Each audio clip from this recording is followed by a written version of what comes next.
Cinema രാഷ്ട്രീയം കേരളത്തിൽ മാത്രം വില പോകില്ല. മറ്റുള്ള എല്ലാ സംസ്ഥാനങ്ങളിലും സിനിമാ രാഷ്ട്രീയം ഒരു വൻ ബിസിനസ്സാണ്.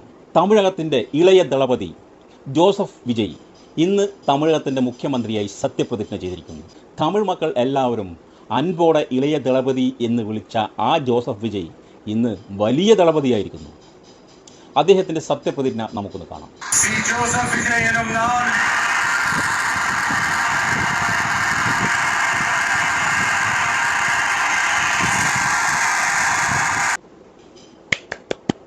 കണ്ടില്ലേ, അങ്ങനെ തമിഴകത്തിൻ്റെ ഇളയ ദളപതി വലിയ ദളപതിയായി മാറിയിരിക്കുന്നു. ഇന്നു മുതൽ തമിഴകത്തിൻ്റെ ഇളയ ദളപതി തമിഴ്നാടിൻ്റെ മുഖ്യമന്ത്രിയായി ചുമതലയേറ്റിരിക്കുന്നു.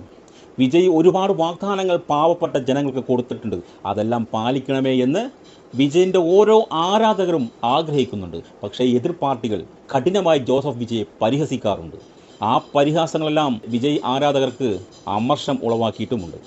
എന്തായാലും വിജയ് പറഞ്ഞ വാഗ്ദാനങ്ങൾ പാലിക്കട്ടെ, അങ്ങനെ തമിഴ് മക്കളുടെ ദാരിദ്ര്യം ഇല്ലാതാവട്ടെ എന്ന് നമുക്ക് ആഗ്രഹിക്കാം.